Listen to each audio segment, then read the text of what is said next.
Hello friends, आज के इस वीडियो में हम कुछ इंपॉर्टेंट क्वेश्चंस डिस्कस करेंगे जो कि सीसीप के पॉइंट ऑफ व्यू से और इंटरव्यू के पॉइंट ऑफ व्यू से, दोनों ही पॉइंट ऑफ व्यू से इंपॉर्टेंट होंगे।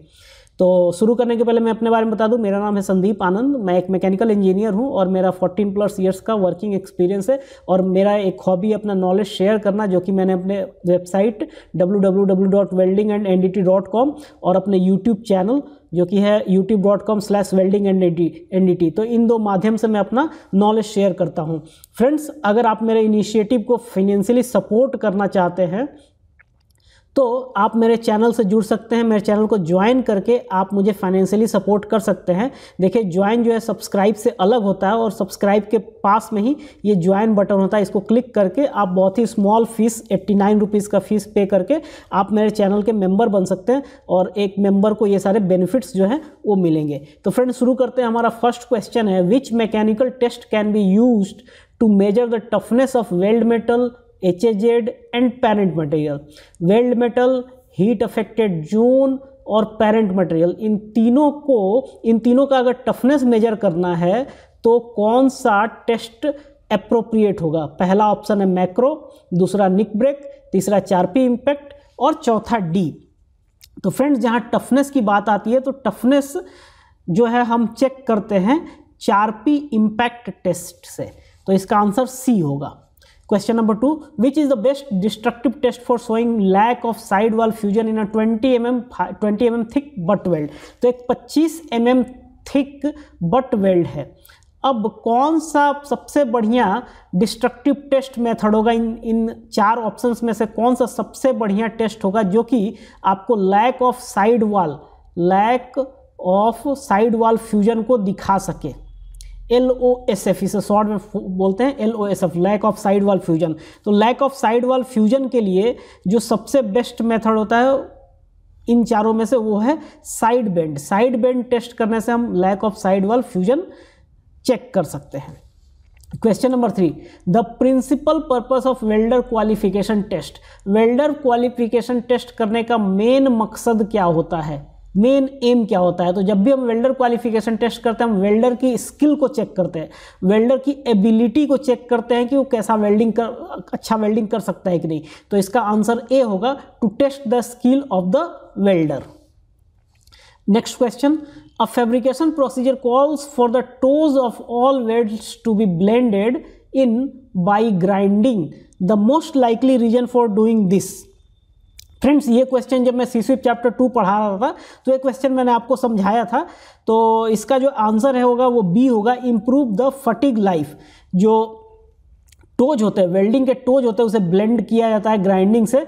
क्यों करते हैं? तो उस वेल्डिंग का जो फटीग लाइफ है उसको इम्प्रूव करने के लिए। तो ये मैंने सीसीप चैप्टर 2 में आपको अच्छे से समझाया था।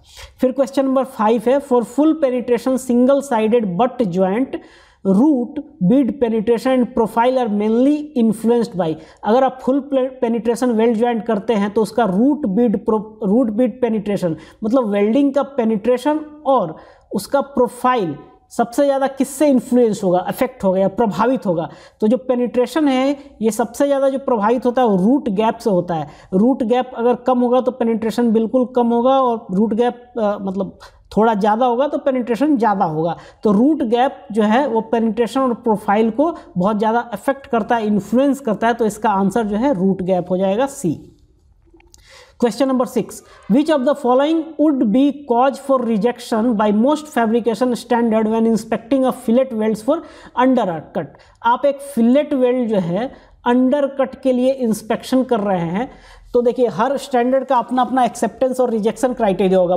बस इसका ये एक जनरल व्यू इस क्वेश्चन में है कि ज़्यादातर स्टैंडर्ड्स क्या मतलब अंडरकट को क्यों रिजेक्ट करते हैं, कैसे रिजेक्ट करते हैं? तो इसका आंसर होगा स्मॉल अमाउंट ऑफ शार्पनेस। अगर शार्पनेस अंडरकट में होगा तो ज़्यादातर स्टैंडर्ड्स उसको रिजेक्ट करते हैं। तो इसका आंसर D हो गया। Question number 7, when visually inspecting the root bead of a single V butt weld, it should be checked for। अगर आप single V butt weld check कर रहे हैं, सिंगल V बट वेल्ड अगर आप चेक कर रहे हैं मतलब सिंगल V ऐसा हो जाएगा,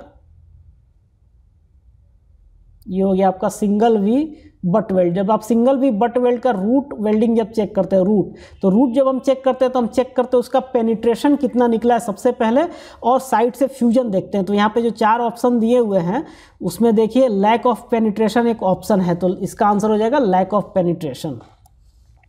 क्वेश्चन नंबर 8 पे आता है the strength of a fillet weld is determined by. Fillet weld का स्ट्रेंथ कैसे डिटरमाइन करते हैं, तो वो थ्रोट थिकनेस से। कभी भी स्ट्रेंथ की बात आएगी फिलेट वेल्ड की तो उसकी जितनी ज़्यादा थ्रोट होगी उतनी ही ज़्यादा उसकी स्ट्रेंथ होगी। Question number 9 the European standard for NDE of fusion welds by visual examination. देखिए जो विजुअल एग्जामिनेशन NDE में, विजुअल एग्जामिनेशन जो है वो NDE का पार्ट है, मतलब नॉन डिस्ट्रक्टिव टेस्ट का ही एक पार्ट है विजुअल एग्जामिनेशन, और इसे जो यूरोपियन कोड कवर करता है वो है ISO 17637। ISO 17637। अब क्वेश्चन नंबर 10 है visual inspection of A fabricated item for a high integrity application should cover inspection activity. जिनका कहने का मतलब है कोई क्रिटिकल कंपोनेंट है, क्रिटिकल आइटम है, तो उसकी इंस्पेक्शन जो होगी उसमें क्या क्या होगा, तो उसका जो इंस्पेक्शन होगा उसमें बिफोर, ड्यूरिंग एंड आफ्टर, मतलब वेल्डिंग के पहले, वेल्डिंग के दौरान और आफ्टर वेल्डिंग हमेशा उसकी मॉनिटरिंग होगी या उसको हमेशा चेक करेंगे। तो कोई भी क्रिटिकल कंपोनेंट के लिए बिफोर, ड्यूरिंग एंड आफ्टर तीनों टाइम उसका इंस्पेक्शन होगा। Question number 11 the main area of responsibility with in the application standard is generally divided into which of the following. तो एरिया ऑफ रिस्पॉन्सिबिलिटी बोल रहा है, area ज़्यादातर कोड में जो एरिया ऑफ रिस्पॉन्सिबिलिटी होती है वो किनके बीच में डिवाइड होता है, client, contractor, third party, inspection authority. तो देखिए इसका आंसर तीनों ही होगा, क्लाइंट, कॉन्ट्रैक्टर और थर्ड पार्टी इंस्पेक्शन एजेंसी, मतलब इसका आंसर होगा D, all of the above. तीनों के बीच में उनका जो भी रिस्पॉन्सिबिलिटी है वो स्टैंडर्ड में डिवाइड किया रहता है। Question number 12 incomplete root fusion in a single V butt weld में बी कॉज्ड बाय। अगर सिंगल वी बट वेल्ड में इनकम्प्लीट रूट फ्यूजन किन कारणों से हो सकता है? पहला है एक्सेसिव रूट फेस, दूसरा एक्सेसिव रूट गैप, तीसरा है current setting being set too low, और चौथा है A and C, both A and C. मैं आपको 2 सेकंड का टाइम देता हूं, आप थोड़ा सोचिए। तो फ्रेंड्स इनकम्प्लीट रूट फ्यूजन होने के क्या कारण हो सकते हैं? एक तो देखिए अगर रूट फेस बहुत ज़्यादा होगा तो फ्यूजन कम होगा। फिर रूट फेस देखिए ये सब सारी चीज़ें मैं C-SWIP चैप्टर 2 में बहुत अच्छे से मैंने बताया है, वेल्डिंग की सारी टर्मिनोलॉजी, तो मैं यहाँ ज़्यादा नहीं बताऊँगा, बट इसको आप समझ लीजिए। देखिए ये होता है रूट फेस, ये जो स्ट्रेट हाइट है, जो स्ट्रेट हाइट होता है, ये जो स्ट्रेट हाइट हुआ यहाँ से लेके यहाँ तक ये रूट फेस होता है। तो ये ज़्यादा होगा तो इनकम्प्लीट रूट फ्यूजन होने के चांसेस होते हैं। तो एक तो ये हो गया। जो सी ऑप्शन है current setting being to low, अगर करंट बहुत ही कम होगा तो भी फ्यूजन नहीं हो पाएगा, जो पेरेंट मेटल वो मेल्ट नहीं होगा, करंट कम होने के कारण। हीट कम होगा तो करंट कम होगा, करंट कम होगा तो हीटिंग कम होगा, तो ये मेल्ट नहीं हो पाएगा। तो इसका आंसर हो जाएगा बोथ ए एंड सी। ए भी सही है और सी भी सही है, दोनों के दोनों सही हैं, तो आंसर डी हो जाएगा both A and C. Question number 13 when visually inspecting a finished welded joint which of the following flaws would be considered to be the most serious। अगर आप विजुअल इंस्पेक्शन कर रहे हैं तो इनमें से जो 4 डिफेक्ट दिए गए कौन सा सबसे ज़्यादा सीरियस डिफेक्ट होगा? पहला है excess weld metal height. Friends जो एक्सेस वेल्ड मेटल हाइट है वो up to some mm allowed होता है, कुछ डिस्टेंस तक अलाउड होता है। दूसरा है स्टार्ट पोरोसिटी, तीसरा स्पैटर और चौथा है आर्क स्ट्राइक। तो इन चारों में से, सिर्फ इन चारों में से आपको बताना है सबसे सीरियस कौन सा होगा। तो इन चारों में से जो सबसे सीरियस होता है वो आर्क स्ट्राइक होता है। आर्क स्ट्राइक में स्ट्रेस कॉन्सेंट्रेशन होता है और वो फेलियर होने के चांसेस होते हैं। C-SWIP चैप्टर 2 के दौरान मैंने आपको बताया था, तो इसका आंसर डी होगा। अब question number 14 A burn through में आकर, ए बर्न थ्रू कैसे आकर होगा? Current is too low, B है the root face is too large, C है root gap is too large, the arc voltage is too high. तो इसका answer होगा root gap is too large. अगर root gap बहुत ही ज़्यादा large होगा तो बर्न थ्रू होने के खतरे बढ़ जाते हैं। Question number 15 a code of practice is, code क्या होता है? तो कोड ऑप्शन है standard for workmanship quality only, B है a set of rules for manufacturing a specific product, और स्पेसिफिकेशन फॉर फिनिश्ड प्रोडक्ट और code for the qualification of welding procedures and welder qualification. तो इसका answer B होगा। जो code होता है वो सेट ऑफ रूल्स होता है। किस लिए रूल्स दिए होते हैं? तो किसी प्रोडक्ट को मैन्युफैक्चर करने के लिए दिए गए होते हैं। Question number 16, a solid inclusion in a weld में बी। सॉलिड इंक्लूजन मतलब वेल्ड मेटल के अंदर कोई सॉलिड इंक्लूजन अगर जाता है तो क्यों जाता है? तो ये 4 ऑप्शन में जो ए है वो सबसे सही है, एंट्रैप्ड स्लैग। अगर कोई स्लैग वेल्डिंग के अंदर फंस जाएगा तो वो सॉलिड इंक्लूजन बन जाएगा।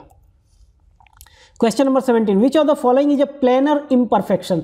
फ्रेंड्स, प्लेनर और नॉन प्लेनर इम्परफेक्शन मैंने सिस्विप चैप्टर 3 में पढ़ाया था, तो इस पे ज़्यादा डिस्कशन नहीं करेंगे। इसका आंसर होगा A, lack of side wall fusion जो है वो प्लेनर इम्परफेक्शन में आता है। ये था क्वेश्चन नंबर 17। अभी क्वेश्चन नंबर 18 पे आएंगे। For fillet welds it is normal practice in to measure. Fillet weld में नॉर्मल प्रैक्टिस क्या होता है? हम क्या मेजर करते हैं? तो उसका लेग लेंथ मेजर करते हैं। तो इसका आंसर बी होगा, leg length. Question number 18 B. Question number 19, in a bend test when the face of a specimen is in tension. Face tension में है और रूट कंप्रेशन में है। फेस और रूट अपोजिट साइड हो जाएंगे। तो अगर फेस टेंशन में है तो कौन सा टेस्ट होगा? वो टेस्ट होगा face bend test. Face tension में है तो फेस बेंड टेस्ट होगा। अब question number 20, heavy porosity on the surface of MMA, manual metal arc welding, जिसे शील्डेड मेटल आर्क वेल्डिंग भी बोलते हैं, उसमें अगर हेवी पोरोसिटी आ रहा है तो उसका क्या कारण होगा? तो फ्रेंड्स, उसका कारण होगा, ये आंसर सी होगा, मॉइस्चर पिकअप। अगर इलेक्ट्रोड में मॉइस्चर पिकअप आ गया, मॉइस्चर, इलेक्ट्रोड ने मॉइस्चर को पिक कर लिया है एनवायरनमेंट से, तो उसमें पोरोसिटी आने के चांसेस बहुत बढ़ जाएंगे, बहुत ज़्यादा पोरोसिटी आएगा। तो फ्रेंड्स, इसी के साथ मैं ये वीडियो फिनिश करता हूँ। आई होप आपको ये वीडियो अच्छा लगा होगा। Thank you very much.